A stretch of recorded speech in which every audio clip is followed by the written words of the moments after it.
Muy buenas noches, queridos hermanos, y todo aquel que me esté escuchando reciba un saludo muy especial de parte mía.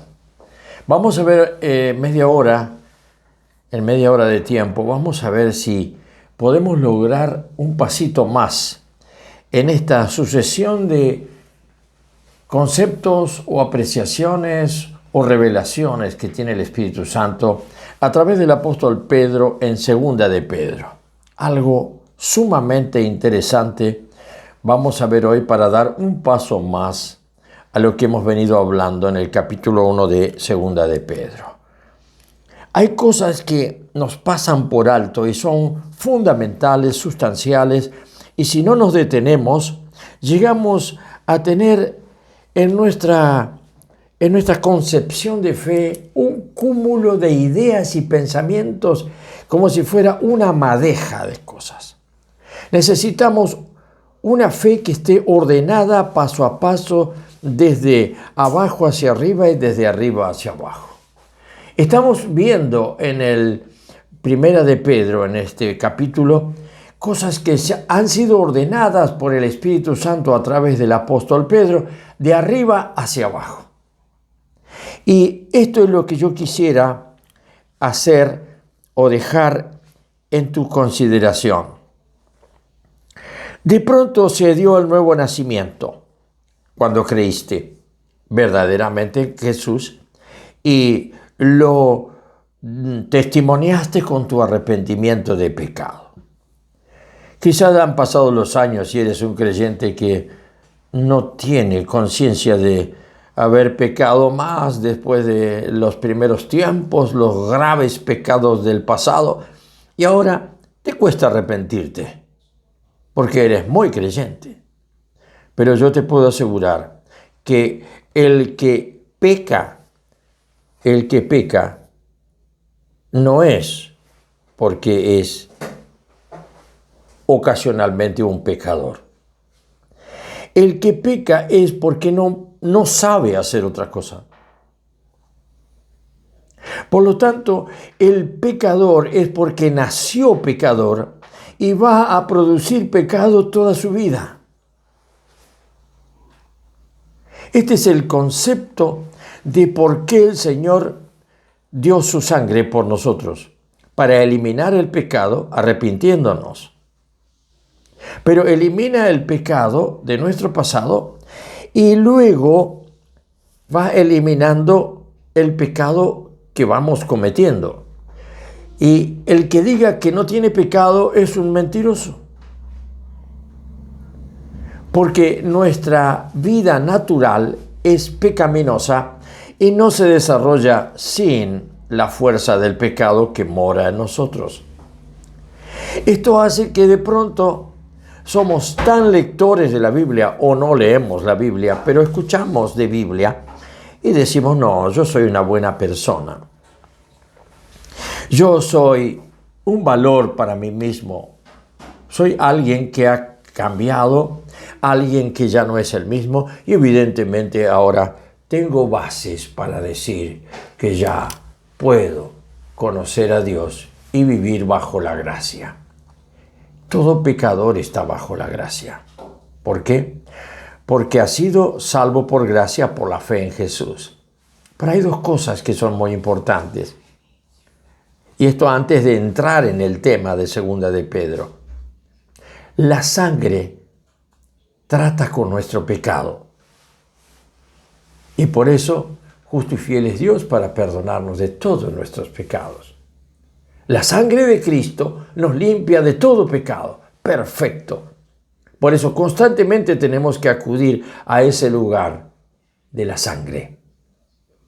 Señor, me cubro con tu sangre. Porque de la sangre emana la vida. Porque la sangre y la vida es una sola cosa. Lo he repetido y lo seguiré repitiendo siempre. La vida y la sangre es lo mismo. Y la sangre derramada de Jesús hace que la vida derramada de Jesús en su sangre esté a mi disposición. Y cuando yo peco, muero. Porque el pecado es muerte siempre. Pequeña o grande muerte. Siempre tengo que acudir a la sangre como el símbolo claro de la vida que Jesús ha derramado por mí. Acudiendo a esto, entonces yo debo saber que la sangre trata con mi pecado. Pero mi pecado realizado, mi pecado consciente, que el pecado siempre tiene que ser un acto consciente, si no, no hay pecado distraído. El distraído no comete pecado. El pecado siempre es consciente. Cuidado, hermano, con aquello de que un día levantes tu voz y digas, Señor, si yo he pecado, me arrepiento. Nunca es condicional el hecho de que hayas pecado. Cuando le pones condición es porque te ves muy limpio, incapacitado para pecar. De manera que la sangre trata con mi pecado.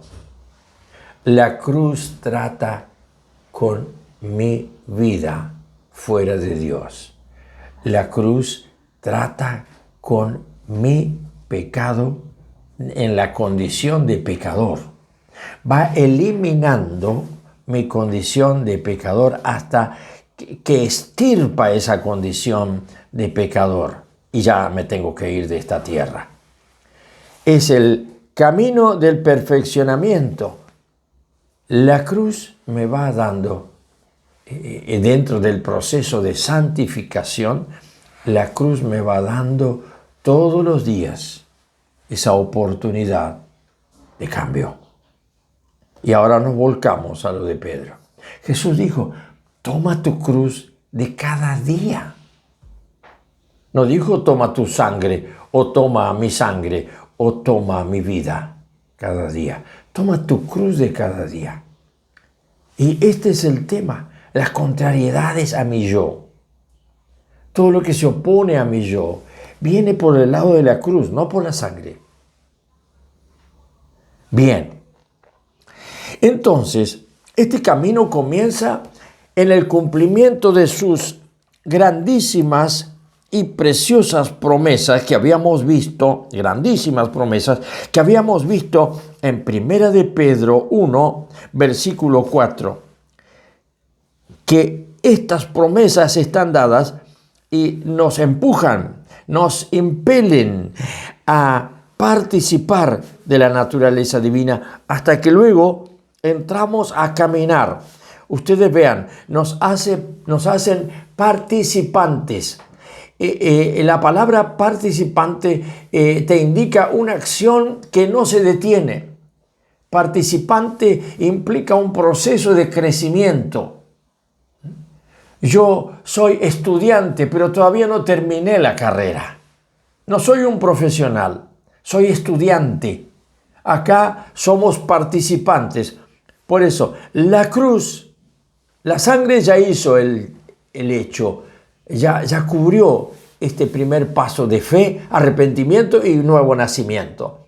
Ahora las grandísimas promesas sobre nosotros comienza con el accionar de la cruz, que incluye el proceso de impregnación. Y hago la comparación, participante o como podría decir, estudiante. El estudiante todos los días va viendo y va experimentando algo nuevo en temas nuevos que va conociendo. Por eso no se detiene.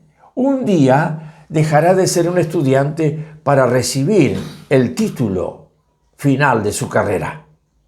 Nosotros somos participantes de la naturaleza divina. Todos los días Jesús dijo, toma la cruz, porque si lográs morir con la cruz de cada día, la participación en la naturaleza divina se va a empezar a desarrollar, como desarrolla un estudiante que estudia.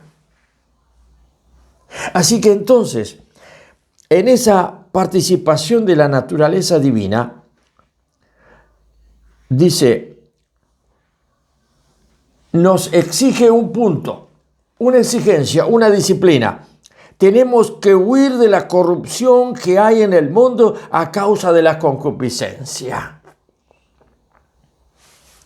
Si no huyes de la corrupción que hay en el mundo a causa de la concupiscencia, entonces no vas a poder rendir tus exámenes en la participación de la naturaleza divina. Y la palabra concupiscencia, vamos a tener que detenernos un poquito en concupiscencia. No es ni más ni menos que la codicia. La codicia que encierra al ser humano como algo natural que conlleva todos los días. Todos los días tenemos nuestra codicia. ¿Y qué es la codicia? Es una ambición desordenada de logros que no están en el camino de la participación de la naturaleza divina. Cosas que juegan en nosotros y que se oponen a que esa impregnación del Espíritu Santo haga de nosotros cada vez más un lugar de ensanchamiento. Por eso pueden pasar años y nosotros siempre codiciando cosas, codiciando las cosas de este mundo. Ahora, ¿qué es la codicia? Veamos.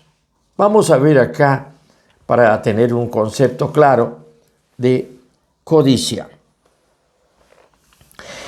Lo vemos en Gálatas 5, versículo 24, para ir de lleno ahí. Los que son de Cristo han crucificado la carne con sus pasiones y deseos. Los que no son de Cristo, no dice eso, pero lo damos vuelta. Los que no son de Cristo viven esta vida en la carne y no desperdician darle curso a las pasiones y deseos desordenados.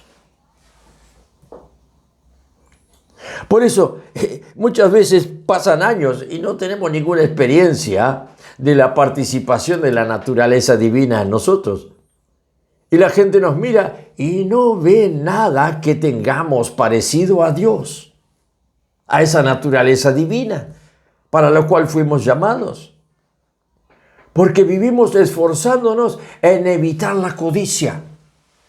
Siempre estamos al borde del pecado y tratando de evitar y yendo a la sangre para arrepentirnos. Estoy hablando de los nacidos de nuevo. El que es nacido de nuevo, en Primera de Juan, no practica más el pecado. No está más tentado por la codicia. ¿Por qué? Bueno, otra vez lo vamos a leer al versículo 24 de Gálatas 5. Los que son de Cristo, los que Él ha tomado para sí, aquellos que están siendo transformados, que han nacido en la vida de Dios, que tienen ahora vida eterna dada por Dios y son hijos de Dios, sienten que son hijos de Dios y por lo tanto ahora han crucificado la carne. Han deseado, han decidido, eso no, esto tampoco, aquello tampoco. Han crucificado, qué palabra, ¿no? Han crucificado la carne y habrá carne en el hombre, aún en el cristiano, que no sea una fuerza a ir detrás de las pasiones y los deseos desordenados. ¿Dónde está el Hijo de Dios que ha nacido de nuevo? Demuéstraselo al mundo. Cuando hablas, cuando piensas, cuando te relacionas, demuéstrale al mundo que eres un hijo de Dios y que tu situación ahora es una situación distinta. Que cuando miras para atrás y te vas un par de años o un poco más, puedes decir, lo que yo era y lo que el Señor ha hecho conmigo ahora. No sea que digas, por tu situación actual, que corres detrás de los deseos de la carne y las pasiones de la carne, diga, antes sí que yo tenía vida en Dios. Antes sí que yo vivía esa presencia del Señor y participaba como un hijo realmente en la familia. ¿Por qué? Porque me penetraba, me impregnaba la naturaleza divina, por dentro y por fuera. Y todos veían mi rostro, mi aspecto. No, tiene que ser al revés. Por más que hayas tenido gloriosos tiempos en tu pasado, viendo y experimentando la impregnación de la naturaleza divina en tu manera de ser y de pensar, y que la presencia de Dios no es algo lejano que es una búsqueda. La presencia de Dios tiene que llegar a ser, ¿sabes qué? Apocalipsis 4. Una voz que escuchas de parte de Dios y en el instante estás en el Espíritu. Como Juan. Pero si eso te lo fabricas vos y en el instante vos decís, ahora estoy en el Espíritu, cuidado con la hipocresía, cuidado con la mentira, cuidado con lo que te es falso y te podés engañar vos mismo. Porque al final escuchas tu propia voz, tomas tu propia decisión y te parece que ese sentir de afectación, un sentir de sentimentalismo o, bueno, ¿qué más te puedo decir? Afectos. Y tanto va sobre lo mismo que al final le pones un poquito, una cuestión artificial. Artificial viene de arte. Y los artistas, cuando tienen que interpretar un personaje, ensayan mucho hasta que aprenden a llorar si el personaje tiene que llorar. Y lloran de veras. A veces somos artistas delante de Dios. Verdaderos hipócritas. Verdaderos protagonistas de nuestra propia película. Decimos lo que decimos, pero no tiene respaldo en la experiencia real. Cuando participamos en la naturaleza divina es porque algo extraño está entrando en nosotros y nos abre puertas. Estoy hablando en jeroglífico, ¿no es cierto? Pareciera que sí, porque es tan extraño este lenguaje para el ser humano. No quisiera que sea extraño para tú que has nacido de nuevo, porque aquí lo tienes en Pedro. A ver si pongo a prueba tu actitud. Dice muy claro nos dice Pedro. Después que la promesa, grande y preciosa promesa, o promesas, han venido sobre nosotros, comienza, después del nuevo nacimiento, comienza el trabajo del Espíritu Santo que nos va impregnando para que participemos de la naturaleza divina. Pero esto exige algo, mi querido hermano. Tenemos que huir de la corrupción que hay en el mundo.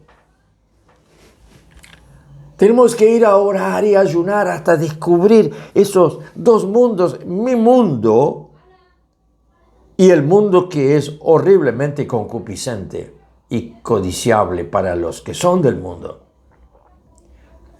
El que incluye las pasiones y los deseos bajos y que no los puede contener. Esa condición es dada para que puedas caminar todos los días sintiendo una novedad de vida. ¿Y dónde está la novedad de vida?